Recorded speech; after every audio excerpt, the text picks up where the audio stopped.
What's up, y'all? My name is T. Shaw, and this is Brewin Black Podcast, where the contents we serve you is authentic, vulnerable, and relatable.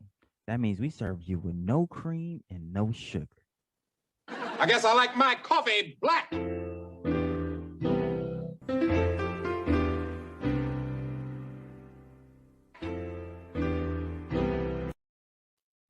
Yo, what's up, everyone? This is Scholar P, pronouns he, him, his.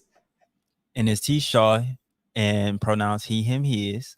And this is Brewin Black, giving you the latest in Black news and entertainment for our intellectuals, our millennials, and those who like their news like we like our podcast. How's that, T? Black. How you feeling, man? Bro, I'm feeling good. I want to give a big shout out to my big sister, Taylor. She is officially a member of the Alpha Kappa Alpha Sorority Incorporated. Woo, woo. Wow. So I know that she and my mother are extremely excited, and I'm excited for them. It's been a process for my sister, and I think I'm just proud of her for her determination and her perseverance. When you hit unforeseen obstacles and things that something you waited your whole life for, and you hit a barrier and it doesn't work out the first time around. Like it's beautiful to see someone stick with it and like kind of continue on and reach their dreams. So just want to give her a good shout out, a big shout out. But yeah, this week has been good, bro. Coming off this Thanksgiving, I'm just feeling just wonderful. How are you feeling? I'm good. First of all, ski and we to your sister. What number is she? She's actually the tail, bro, and she's like That's 5'2" wild. or 5'3". Yeah. Yeah, she's Whoa. number 3. That's crazy. That is crazy. Well, yeah. Congratulations to her. You and your family were lit. Y'all don't even know, man. This man was doom buggying. One of the sixth highest place in the country Yeah, in bro. terms of elevation. Yeah. Living your best life, man. I'm thankful because it was a heavy programming week for me for the Black Graduate Student Association. And after that, things just started falling in place. I finally got approval for my IRB. Thank God. Ooh. Yeah. So now I'm out here. I'm guerrilla marketing. I'm doing my Thiz Naive, and I'm just sort of settling in, and finally sort of being able to take a break, and at the same time catch up and like really start planning for the future. The new year is upon us, bro. Like it's coming. It's now December. Bro. So I'm ready to eat. It's gonna be 2022. That's crazy, ain't it?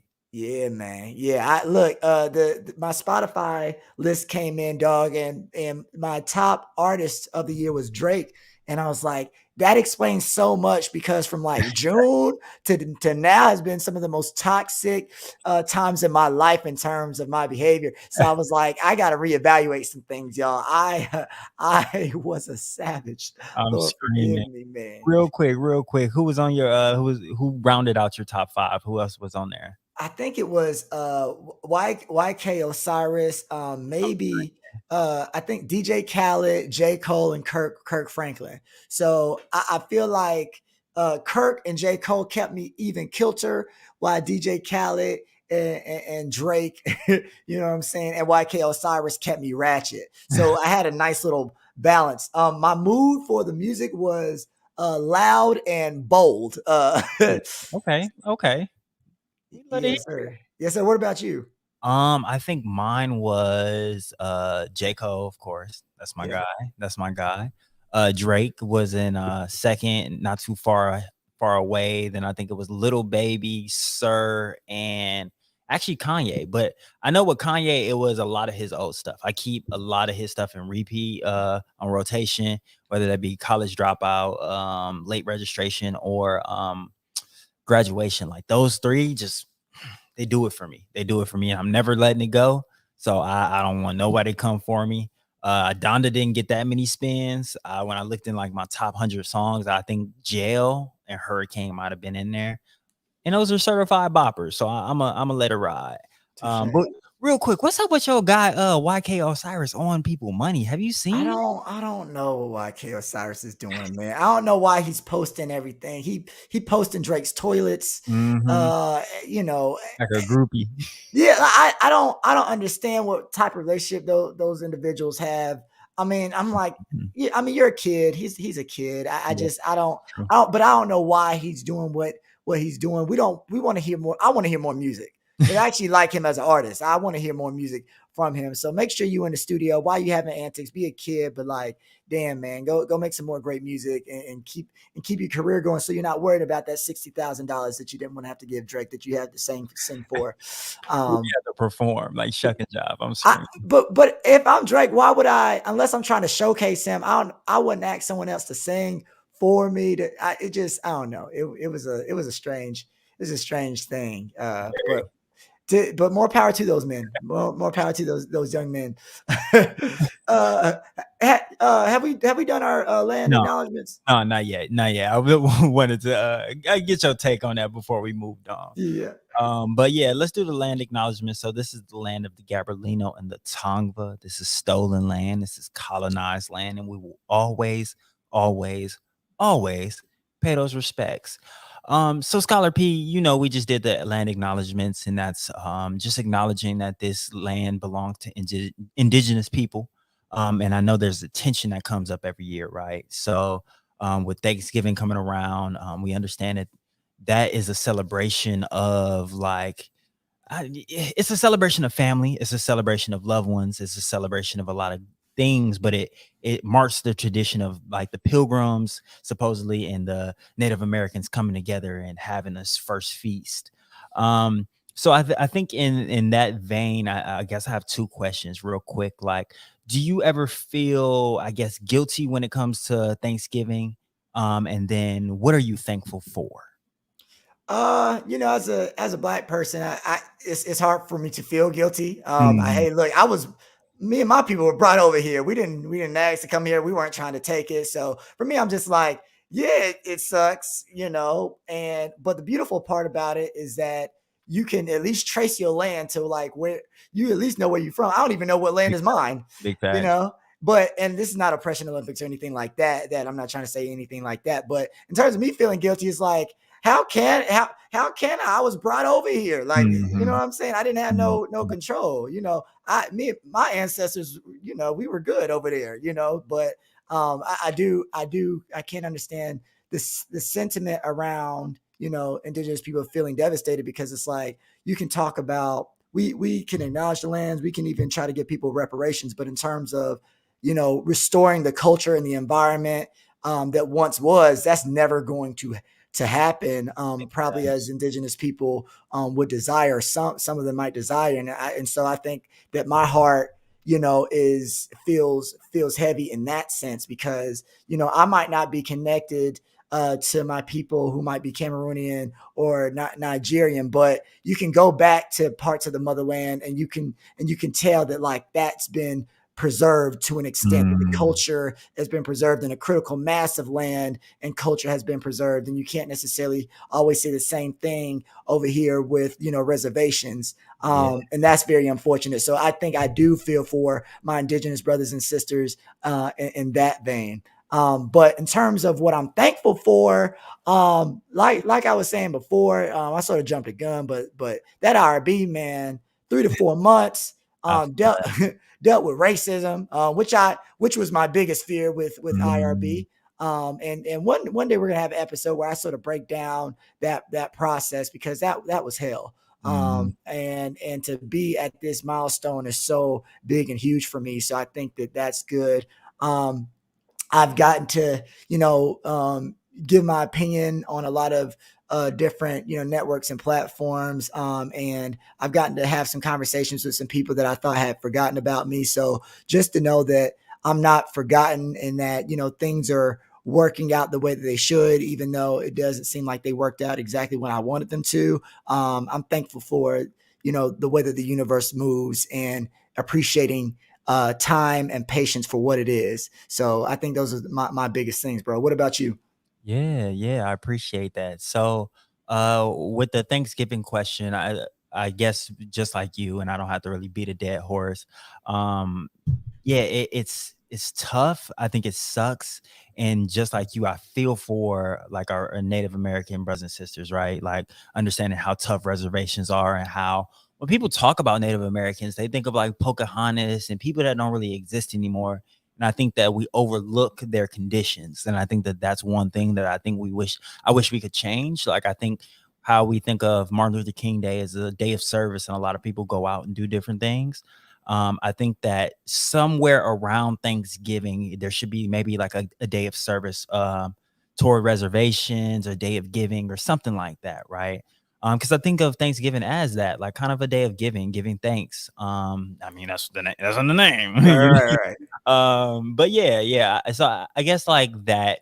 But again, just like you said, like as Black people, like we didn't really have a choice, and we've made this holiday a real holiday. Like imagine Thanksgiving without Black people cooking. Like I know y'all be seeing these plates on the internet, and I don't be making no comments, but I do have some chuckles to myself. Like I know y'all seen them dry greens that Right. was circulating on the internet, and just these abysmal plates on like yeah. So to me, Thanksgiving is really like Black people food day and like Right. family and tradition. So I rock with that. And I think it's cool because it's like as Black people, a lot of the times we don't have opportunities to really come together and spend time like unapologetically. And I think that it just was nice to be able to do that.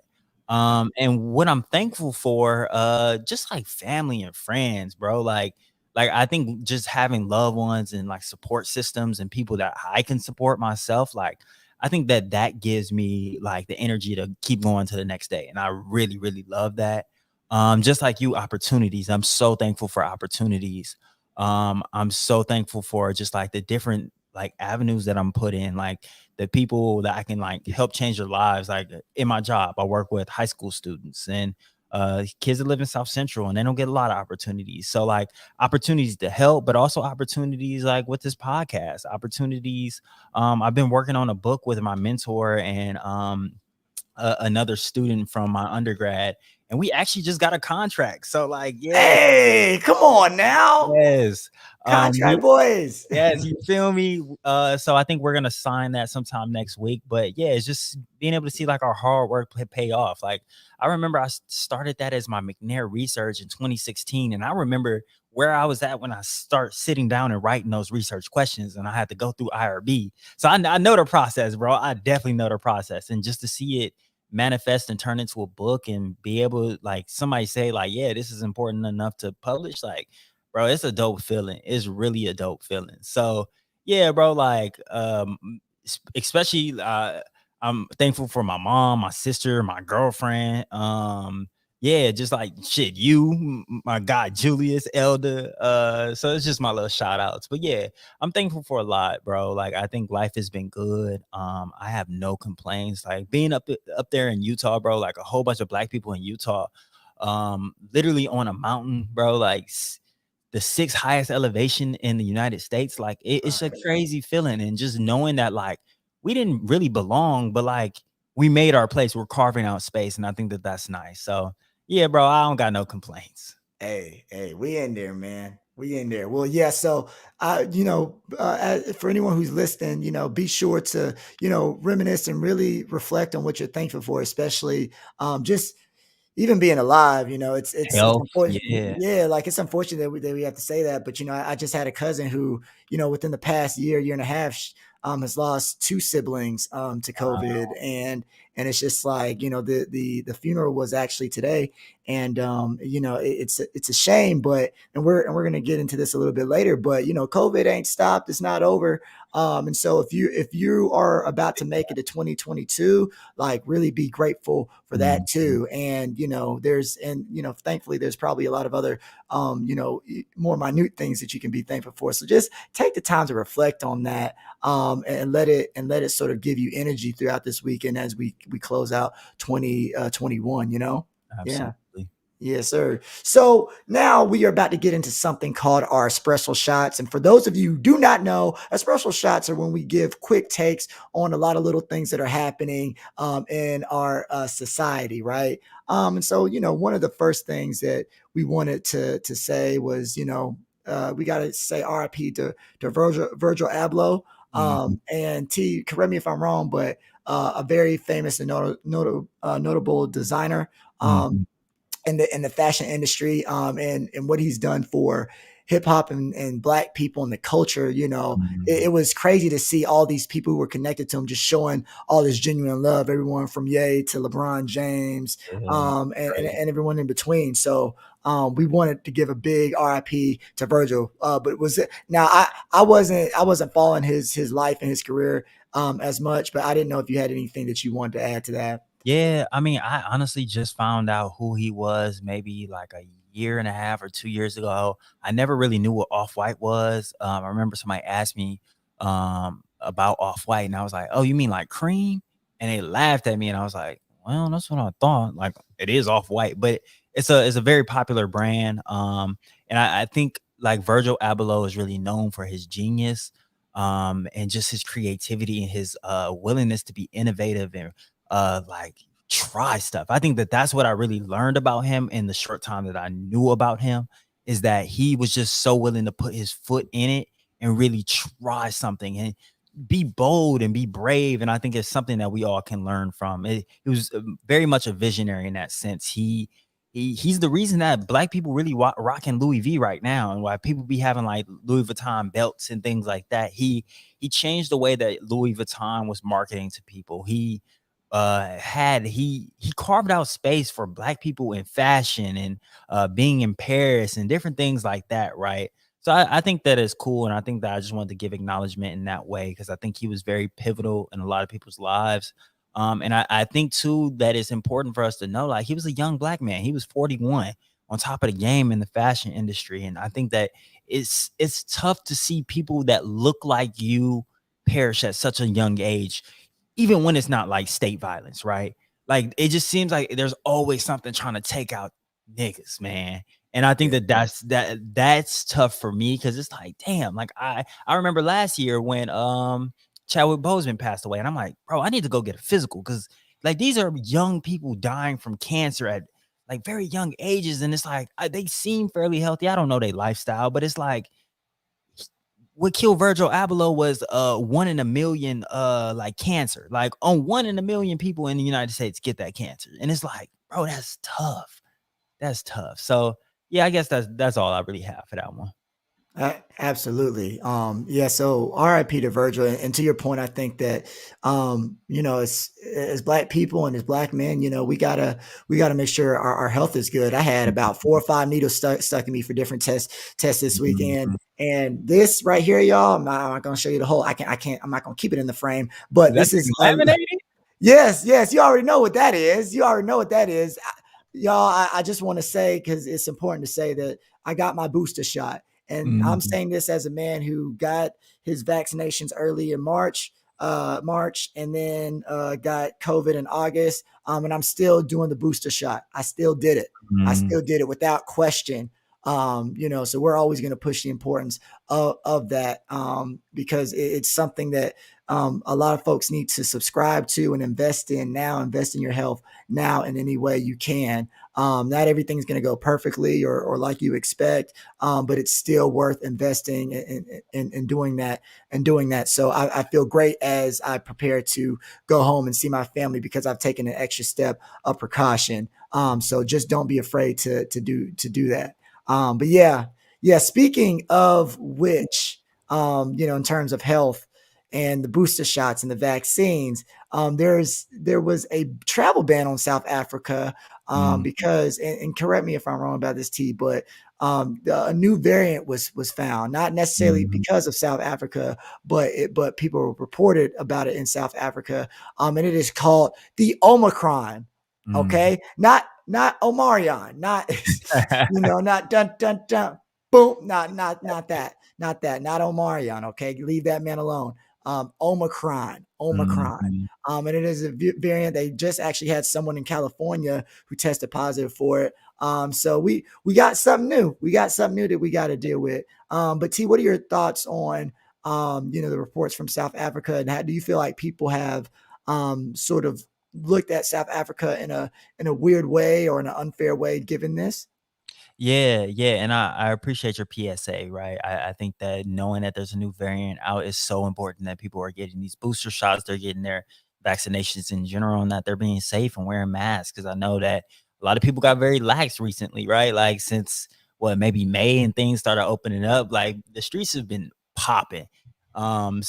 Yeah, I just want to kind of talk about this variant and like how kind of South Africa has been painted as like the villain, right? They were looked at as like the epicenter of this new variant, the Omicron. And yeah, I think it's important for us to know that like that variant didn't even originate in South Africa. They just have the medical technology to detect it, flag it, sequence it, and tell the world about it.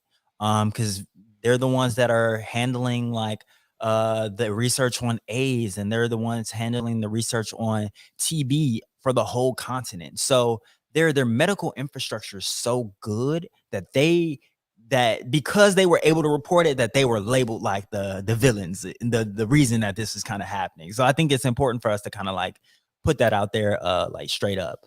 But yeah, that new variant is spreading rapidly in Europe, Asia, Africa, and now in the United States, like North America.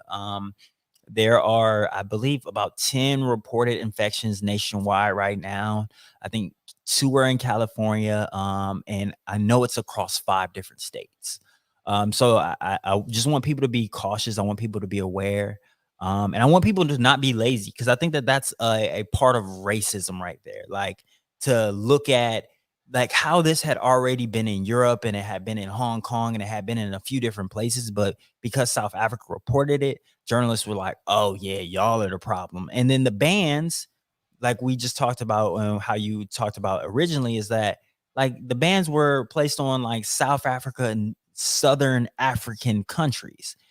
And that's totally unfair because if we're doing that, then like it needs to be across the board. We need to be on Italy, we need to be on Spain and these other places where this variant has been detected and detected even like where it's been even present even sooner. So I think that these are just things that we have to think of when we're thinking about the medical system and like how racism can also like play a role in the medical system. Absolutely, absolutely, yeah. So, so like you just said, T, y'all be safe, be careful, stay stay woke, and stay healthy. Right, be diligent, and don't put a stigma on an African country, and really, just I don't know. I don't even know how to really say it, T. But try to remove these internalized stigmas that you have around certain places, right? Mhm. Because we're all at risk. No one's dirtier or less healthy than anyone else on the planet, and so we have to sort of remember that, especially when it comes to comparing countries against one another. So be Absolutely. yes, be careful and stay vigilant, right? And speaking of vigilance, it seems like the U.S. sort of took back some level of vigilance against its actual terrorists when Ahmad Arbery's killers actually got convicted of Mhm. murder. And it's one of those, you know, it's sort of obvious. It's sort of like, America, do you want a cookie? Like I don't Yeah. really know what I don't know to go. I don't know if I'm going to Nabisco trying to work out a cookie deal. I don't really know. Like, am I going to Nestle? I don't understand. But it's just funny because in the wake of Kyle Rittenhouse getting off, you wouldn't be surprised had the killers not been convicted. So I think that we have to get to a place where this should be obvious, where we shouldn't be worried, and more importantly, shout out to Dr. Charles Davis, who we've had on the show, but he was talking about how real material justice would be Ahmad being alive right now. Mhm. And a real safe country and a real just country would be multiple white men not thinking they could get away with killing a black man and doing a modern day lynching in broad daylight, right? Like Mhm. like someone should be petrified to do that. Someone should be petrified in this nation, no matter where they are, to do such a thing. And I think that that's what a real just country represents. But T, what are your thoughts? Yeah, bro. I think it's just like the Derek Chauvin trial, right? Like it felt so open and shut in that it's on video and we all saw it. but it still felt like we were on the edge of our seats. It's like America gaslights us into like applauding a fish to swim. Like it seems so routine and so basic, but we're like, yeah, justice. But it's so like, it seems so simple. Like it was so routine. It's like a free throw, right? It's like, but it's like we're United States is like Shaq at the free throw line. It's like, oh, when you hit it, it's like, wow, let's do it. But for most people, it's like, just knock it down. Like go to the line and like it's literally a free throw, right? Like so, I think that that's my frustration. But yeah, like again, I always talk about how I believe in prison abolition, but I understand like that in the meantime, until we can think about ways to really make preventative care, like, yeah, I mean, I'm gonna celebrate this shit. But in celebrating, knowing that these charges won't stop the next person from doing this. It won't dissuade it because it was that close. You know what I mean? Like, how could something so obvious still feel so close? So, but yeah, I'm glad the jury showed up and did what they were supposed to do. Even though we understand that the defense attorneys tried to like get jurors thrown out and different things like that. Like they delivered the decision in a very short amount of time because it was obvious. So I'm grateful that they did what they were supposed to do because again, we ain't trying to let it burn like Ursha said. Absolutely. And as you were talking about this violence in America holding their breath, I do want to say we got to give a RIP to and an acknowledgement of the people who lost their lives in the Oxford High School shooting in Michigan. Yeah. Because and it's very unfortunate too, because it's like thinking about Kyle Rittenhouse and like white boys knowing that, hey, I can go and shoot up a place and get off scot-free, and the former president can invite me to take pictures with him, and people can offer me internships, and like you see another young white man has done this again. And maybe he'll face consequences, but who knows if seeing Kyle Rittenhouse go to jail and actually pay for his action would have dissuaded someone. You know what I'm saying? And it goes back to what you were saying about someone being able to do this type of stuff again. And it's really sad because America tends to be very, very reactive and not proactive. We don't think about the long term and the long game, and the people that we are not willing to sacrifice for the long-term gain are usually young white men or white men in general. And so I think that we have to redirect and reconsider how we view these types of things, because that's also a tragedy. But I appreciate you for bringing up that point, because I was like, yeah, we did just have another one of those. Someone did feel emboldened to do it because they knew, hey, I could probably get away with it. And the funny thing is, Ahmed Arbery, for not hurting anybody, for not doing anything, for being completely unarmed, for jogging, is dead right now. But every time you have a white boy who shoots up a school, they find a way to live. Yeah. They find a way to be looked at as human enough to go through a trial. We don't even get that. Like, I think that's what gets me, right? Like how you destroy us before justice is even served. But as a young white man, I could take a gun, kill everybody in school, and like y'all find a way for me to still live and go to trial. Like it's interesting to me. And live long enough for them to be humanized too, right? Like the little boy that shot up the school, like the picture they've been showing, it's him as like a 10-year-old. And it's like, that's wild, because he's a whole 15, 16-year-old that did that. But it's like the picture that they choose, right? It's like the profile that they're giving. It allows you to feel for that. And I think it's media sensationalism, because it's like, oh, we put up a picture of this young kid, like it's going to make people talk about it. They're going to think he's smaller. But again, it's like you see a kid, you like, damn, how did this happen? Like you start asking questions rather than being like, that is a monster. Because like I've seen pictures and videos like how he was flashing a gun on Instagram, talking about like he even had a countdown, bro. You want to know what's actually crazy? His teachers had a parent conference earlier in that day because they were like afraid. They were concerned about his behavior. They brought him in to have this parent conference. The parents left, and then he goes up and shoots up the school. So it's like, yeah, bro. Like I'm lost for words. I'm not even gonna look for no more words to describe how I feel about that, because it's privilege. Yeah, no, I mean, yeah. It's been a tough time. But yeah, man, things are what they are. So I think that America's, you still got a lot of work to do, because, Mhm. Kyle Rittenhouse, 17, this kid, 15, 16.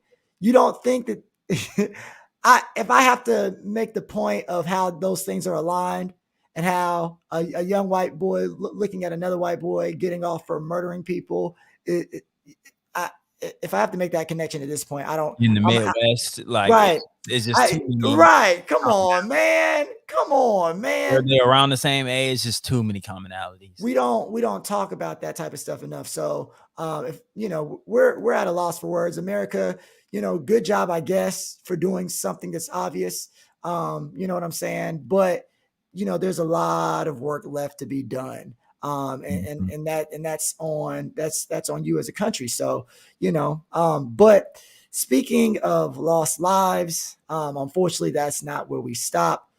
We got to talk about Mr. Travis Scott trying to actually give money to cover the funeral cost of one of the families who lost their son due to the Astroworld fiasco and tragedy. But they declined, right? And so I'm thinking, all right, well, I guess you can decline, but shouldn't Travis be paying y'all for the funeral costs? Like, wouldn't you want that money? But there's a little bit more to it. Tell people the other side of it. Yeah, so I think the information that's kind of missing is that there's a clause when you accept this money that you cannot join in class action lawsuits or any type of lawsuits. Like, you accepting the money, it absolves Travis Scott and other entities of responsibility in whatever happens. So I think that what's missing when we look at the shade room and these different articles is like, well, why would they turn down the money? Like, maybe they just mad, just like, F you, F your money. We don't need your money to do this. No, it's like they're coming after that bag. You offered them a coin and they like, no, I need that bag, boy. So that's why you'll see families decline that, because it does come with those clauses. And it's like, well, if I feel like you were liable, like, not only are you liable for this funeral, but like, we got this, but like, we need a little bit more, because our child's life was worth way more than that.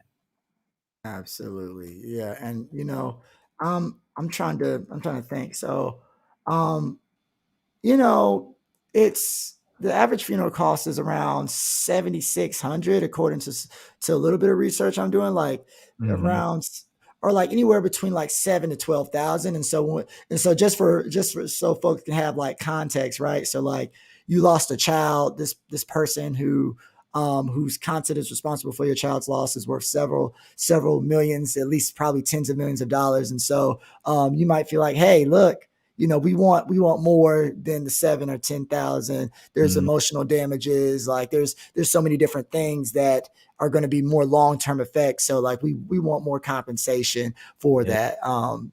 And I understand that. I would, and Travis should be lucky, not to say that he went out and hurt these people, but sometimes these types of things can land might have landed certain people in jail. Like, Mhm. sometimes when death happens, even if you're not directly responsible, you can still end up getting time and this, that, and the third. So Travis should be happy that this is not the case for him, that he wasn't in that particular type of situation.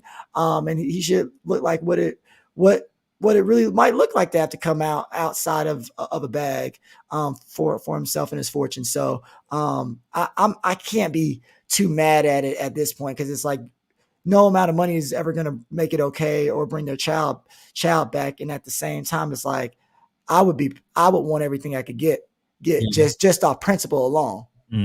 And I just did a quick Google search, and I saw that about half of the families rejected that offer. So it's Wow. not just one, it's multiple. Wow. So Travis, hey, I don't know what to tell you, brother, but you know, you're gonna have to figure some things out. All right, you're gonna have to figure some things out. But look, with that being said, I think this week has just been interesting because I don't know, man. When we talk about decisions that adults are making nowadays, I just don't understand. And we're about to step into something called our light roast. And that's basically when we talk about someone or something in society, and we give it and we critique it, but we try to do it with in a constructive way. But sometimes people don't deserve that constructive feedback. And Mhm. this one, I'm not gonna like get on people super heavy because it's just so ridiculous. You know Mhm. what I'm saying? It's just like it's so weird. Like this is such weirdo behavior. Like it's 2021. I guess I mean, we should have been over this feat by 2010, Yeah. honestly. But basically, the situation, and fill in any details I'm missing. But there's a debate going on online about whether you should buy your young boys kitchen sets. And people have been going wild on the internet talking about I would never buy my son a kitchen set or my daughter a tool set. And these are like toy kitchens and stuff like that. Easy bake Um, ovens. Right, right. And I remember Cardi B saying something to the because I think it happened because someone was like analyzing some type of social media star and allegedly this is according to Cardi B, but she was saying that that boy was making millions on YouTube, like doing these kitchen set videos and stuff like that. And so it's so interesting that as a people, let's say this is true, right?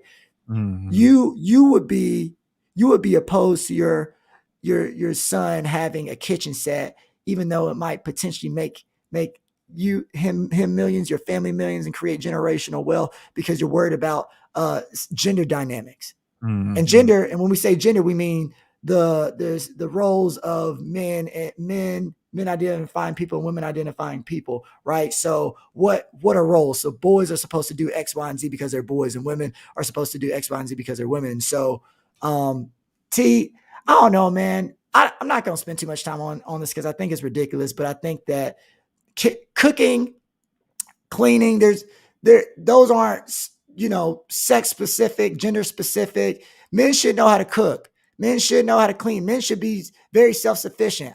You should be able to live on your own. When I did Thanksgiving, I cooked most of my meals for myself. I'm a Mhm. grown ass man. You know what I'm saying? And part of that was because I had guardians who I watched cook. I don't Mhm. need no one for anything. And people should be raising self-sufficient men, just like they should be raising self-sufficient women. You know what I'm saying? So Mhm. I think that it's wild to me that people want to literally police, what a dude might be interested in. But we watch but everybody has all these jokes about Hell's Kitchen and this, that, and the third. Mhm. You love chefs. I watch Cake Wars all the time. You know what Yeah. I mean? Like, and I just think it's not only insulting and very asinine, but it's limiting to your child to like police, what they can play with and what their creativity is. You could be stifling the next great cook and chef who Yeah. could, like I said before, give you and your family generational wealth for years to come. And so Mhm. it's so ridiculous. I'm not gonna, like I said, I'm not gonna say too much more about it. But what do you think? I think that little boys are policed, little black boys especially, but Mm, little boys in general, I feel like are policed a lot. I think people pay too much attention to what they do, and I think it's of course it's built in like genderedness, but it's also like homophobia, right? mm, Like they don't want their child to be gay, so they don't want them to exhibit any signs of femininity. And I think that makes me ask is like, well, fellas, is it gay to feed yourself? Like, let's talk about that because I think that, and I read this one comment, it was interesting. They said, like, how is it that cooking is such a gendered thing, but once it becomes a profession, men dominate that, right? So like most men like are top chefs. There's women in the field, but not as much. Well, we understand that cooking is predominantly done by the women in the household. I know so many dudes that don't even know how to make anything for themselves. They only go out to eat. And I feel like I don't even fall in that category, but I wish I knew how to cook more. I wish I paid attention a little bit more. I wish my mom made me cook a little bit more. But I mean, she was a single mother. We lived off of Stofers and like little heat up meals because she was either in school or she worked late and things like that. So I think that is a reason why I'm not the most robust chef, but like when I get in the kitchen, I be whipping that thing. But I feel like my cooking imagination is low. But I was also thinking about this at Thanksgiving. It's like I was chilling and nobody expected me to do anything for Thanksgiving. Now it was a blessing, but also like it made me really think because I also saw no men really contribute, but it's not an expectation. I know little girls that are pulled into the kitchen at like 7 and 8, like you gonna mash these potatoes, like you gonna pull these greens apart. Like they have a role, they have a job, and I think that men are absolved of that. But I think in the long run, I look at dudes that I know that's 25, 26, 30 that don't know how to make any meal for themselves, that live off of Postmates, and if not, then they're starving.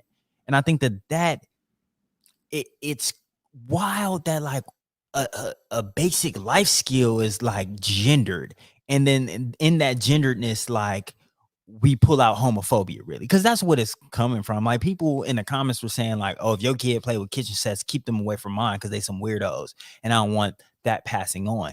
Like again, that people think it always comes down to people thinking that people choose to be gay, because that's what it has to be. It's like, oh, you're thinking that your son playing with my son that has a kitchen set, so my son is gay because of an action that he chose to do, and that's going to influence your son to be gay because he's going to like cooking too. Like, you see where I'm going with this? It's like that's where it's stemming down from that, because if you really understood that like sexuality is an orientation, then it wouldn't mean anything. Like no matter what you really do, like it doesn't really care, like it doesn't influence like the sex that you prefer, right? Like it doesn't influence like what genitalia you like, right? And like kids are way too young to really even understand that concept. So I think it's just kind of wild, bro. Yeah.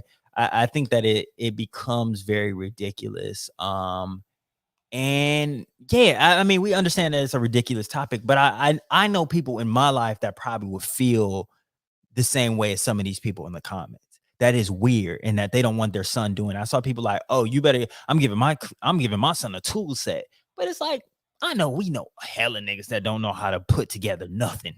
Like they don't know how to do nothing for my kid. I know plenty of dudes that never changed a tire before. Like, so it's like these things are weirdly gendered, but they're all life skills. Like if I have a son, like that kid gonna be he gonna be in the kitchen, like because I want him to have a bit more skills than me. But it's like if I have a daughter, like I want her to be able to know how to change a tire, so you don't have to depend on AAA or no nigga. Like so, if I'm not around, that you just not sitting there vulnerable, waiting for somebody to kind of come for you. So I think the fact that things are gendered, just it hampers kids for sure and limits them, just like you said. Absolutely, absolutely. So and I love the point that you made a couple of points. This idea of traditional servitude that happens, with women having all these different expectations and thinking about what Thanksgivings would look like and how more efficient and effective they would be if everybody was in the kitchen together, and it would actually be more of a familial bonding. It wouldn't just be like people watching football on one hand, and then all the women, cooking stuff. It'd actually be a family bonding experience. And if let's math, if we're mathing, like that thing that takes 3 or 4 hours might take 1 or 2 because people are doing twice the work. And so hands on, we can all sit down and watch the game. Right. You can have the game playing in the background or something. You know what I'm saying? But it's just that's interesting. And then it's also funny because I can't tell you how many times I've been able to secure a very, very fun date with women because I know how to cook, because I can make them some of my macaroni and cheese or some wings, or I have something called the Cinemonster, which is very, very popular, right? And so while all you fathers who are teaching your sons not to cook and trying to gender them, you have men like me who know how to do it and are going to take all, not me personally, but guys like me who do know how to be self-sufficient, and that's a very attractive thing. Like you're teaching if you're teaching your son to not be self-sufficient because you feel like cooking is a gender thing, you're teaching them to sort of be, weaker. Yeah, absolutely. And they're not as balanced. They're not as attractive. Like, why would a woman be with a man who can do X and Y when I'm doing X, Y, and Z?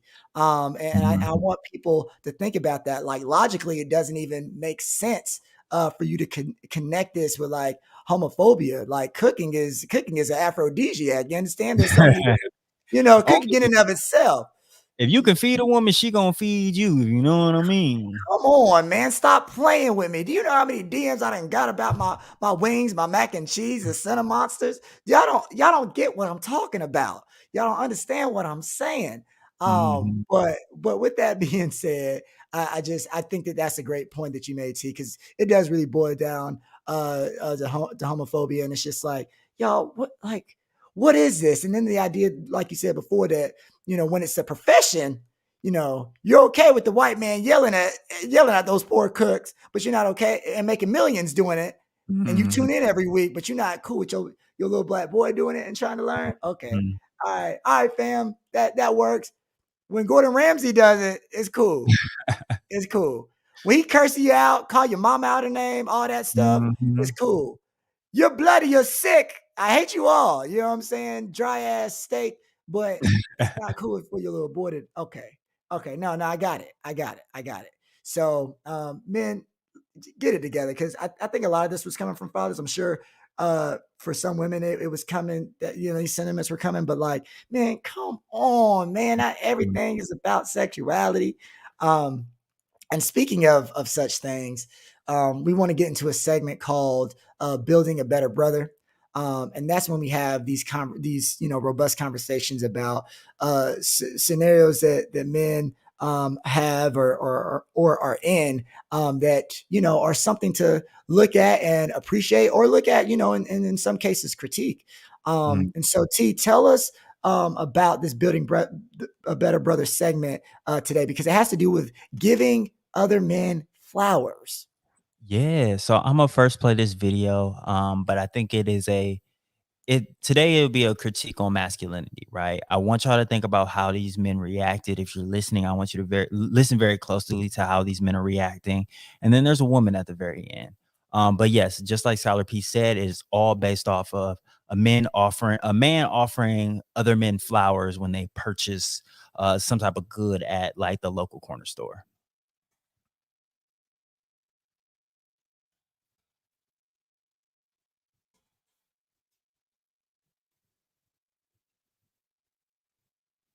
You ever go on, boss? And I'll give you these flowers for free.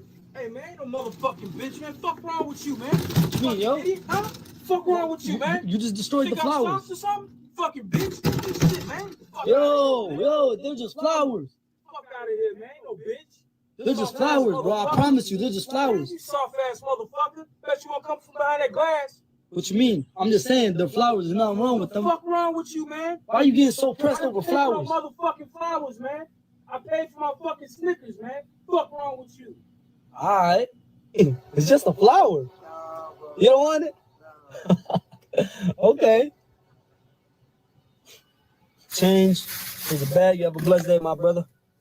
And you can have these flowers. Because I'm feeling generous today. Some flowers? Yeah. What the fuck I need some flowers for? What you need some flowers for? Yeah.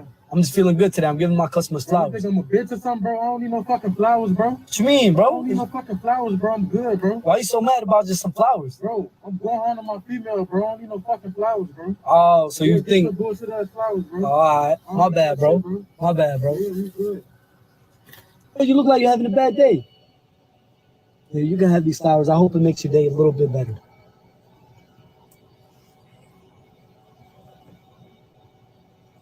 It's real. It's real. All natural. Thank you. I got you. Is your day at least a little bit better? It is. Let me get a thumbs up real quick. I like that. You okay?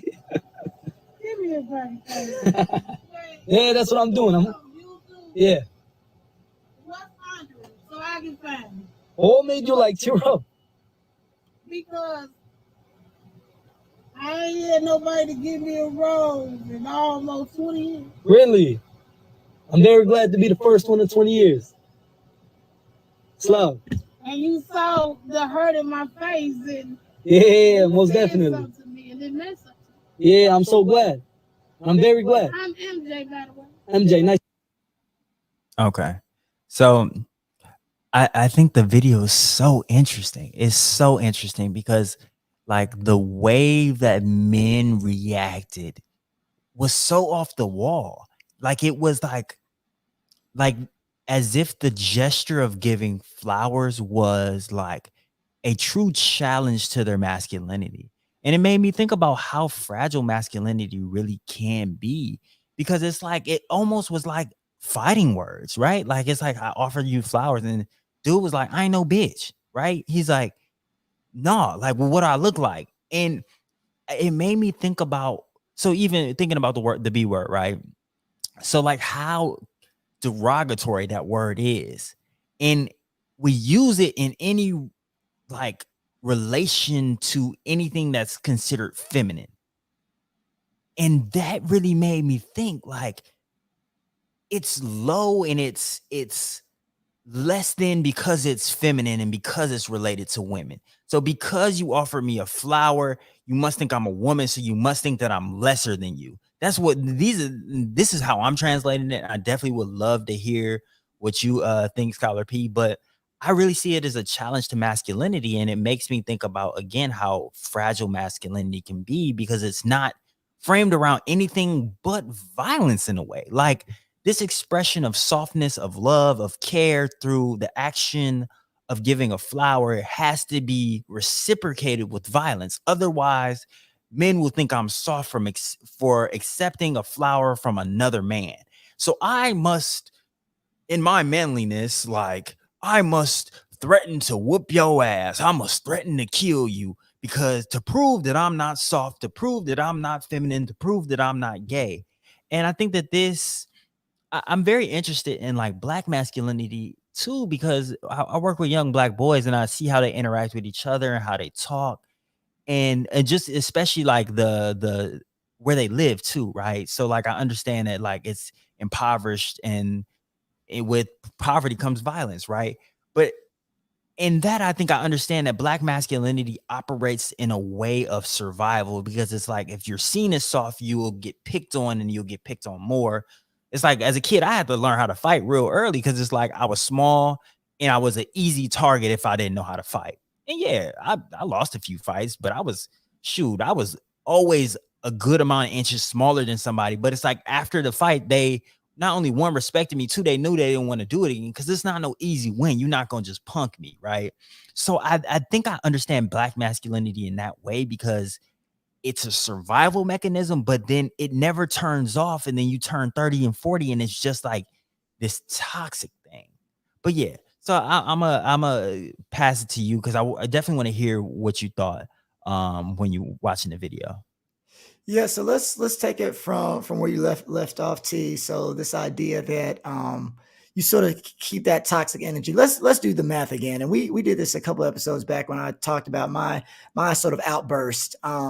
It's like you're gonna get like imagine that glass wasn't there, and what are you gonna do? You're gonna fight the man. Y'all black, so one of y'all's going to jail. And what do you think you're gonna have to do once you get to that prison? You know what I'm saying? Where you can't leave the store, you're going to have to be in there with 20, 30 other people. And you might actually have some people in there who want to give you more than flowers, if we're being honest. And you're going to have and you're going to have to fight way more than you would have on the outside. So let's just do some very bleak math.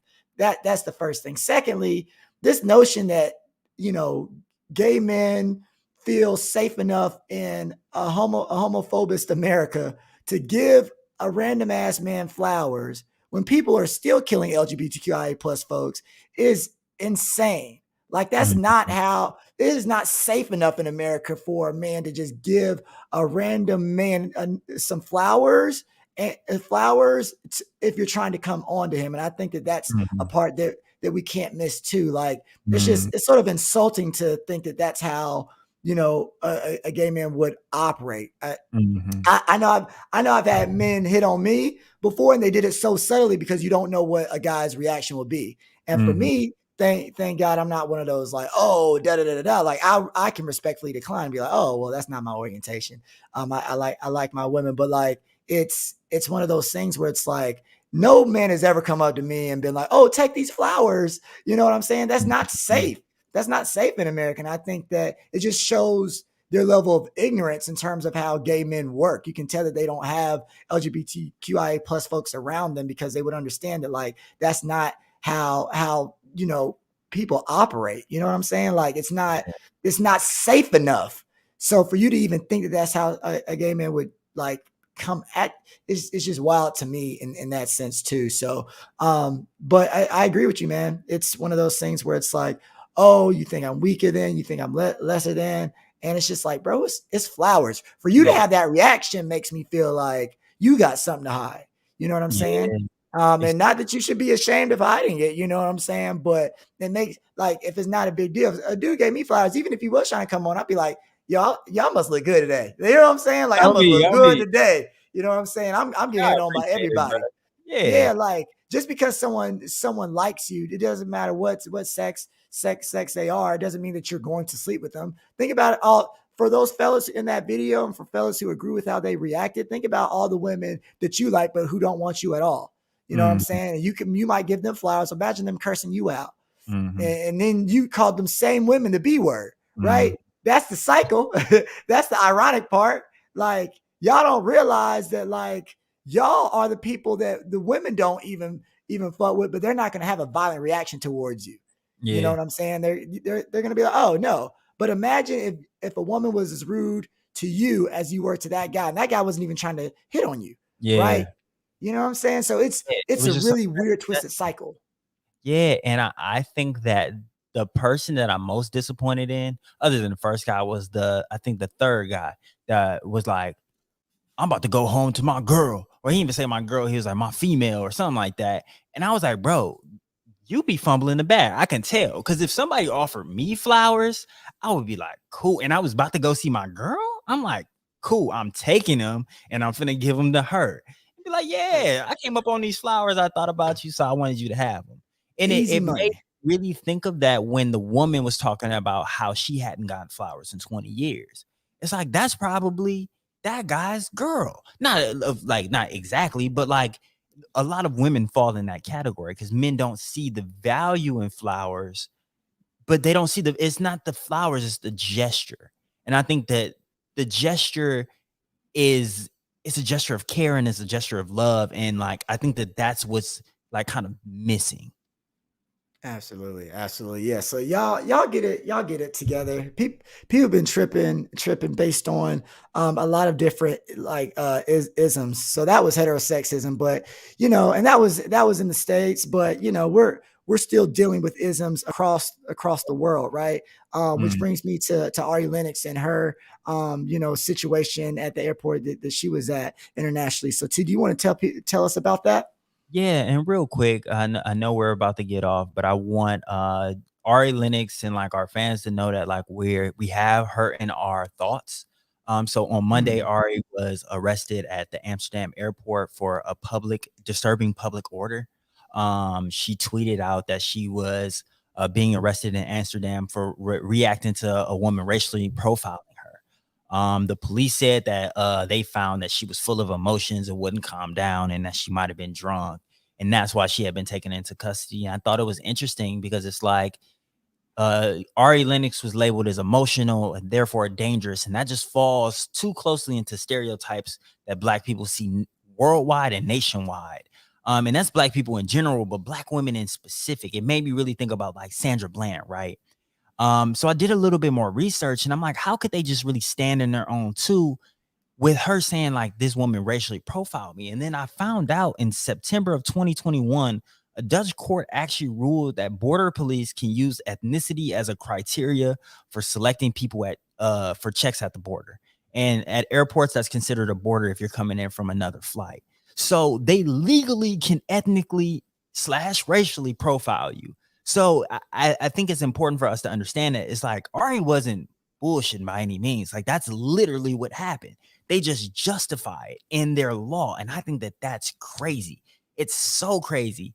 But it's like, I don't know if you actually even heard of this, but it really reminded me like we shouldn't be that comfortable going like worldwide. especially to these European countries, because I know when people are like traveling, they're like, oh, I want to go to the Netherlands, I want to go, or like Amsterdam, I want to go to Greece, I want to go to these other places, but we don't know how they see Black people. Amsterdam, I don't know if y'all remember. I remember in 2020, around when after George Floyd was killed and a national uprising kind of happened, Amsterdam came back and sat down and really started evaluating themselves as a country, or like the Netherlands started evaluating themselves as a country, because they had something called I think his name was Black Pete. So their like Christmas celebration, their elves were actually like slaves, and white people used to dress up in full blackface and oversized lips and afro wigs, and they just got rid of that in 2020 because like the George Floyd stuff happened. So I want y'all to know that like all of these things are intermingled. And I think when we're traveling worldwide, we have to be cautious. We have to keep our head on the swivel, because racism isn't just like in the United States, it's worldwide. And we saw that again, even with like the South Africa thing. So I just wanted to put that on y'all radar before we closed out, because racism is a worldwide epidemic. Absolutely, absolutely, yeah, yeah, I won't say too much to that, but like I didn't know about that rule and that law, and so I think that it goes even back to our South Africa conversation, like who you're willing to stigmatize, right, versus who's stigmatizing you. You know what I mean? And it's just interesting because we want to denigrate the image of Black people across the world. And uplift these white countries and white spaces and places across the world, even though they hate us. And they still have laws that allow them to hate us and justify them hating us. And so that's definitely something that people have to keep on their radar. But like we like to do at Brewin Black, we try to end things on a positive note.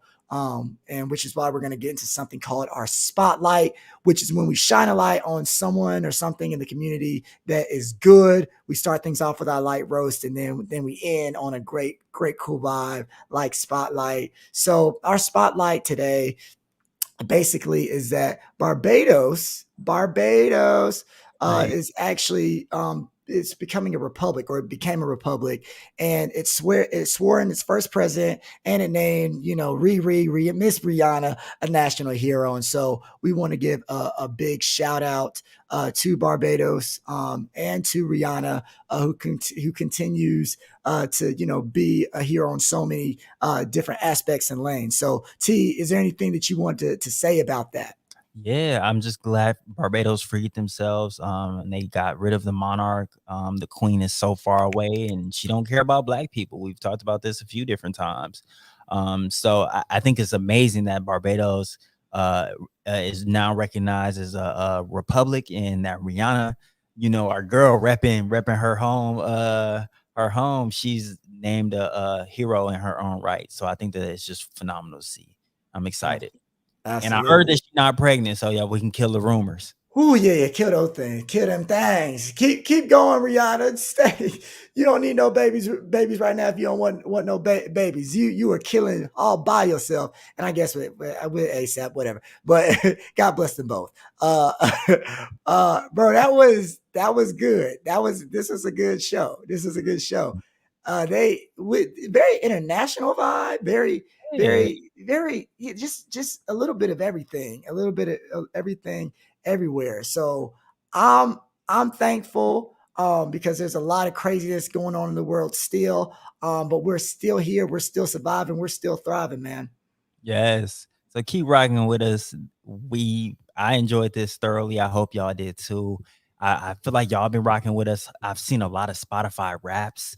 I want to say at least like 6 people tagged us as their number 1 podcast. Like, we rock with y'all, bro. Like, I was now. Like, y'all fuck with us. What?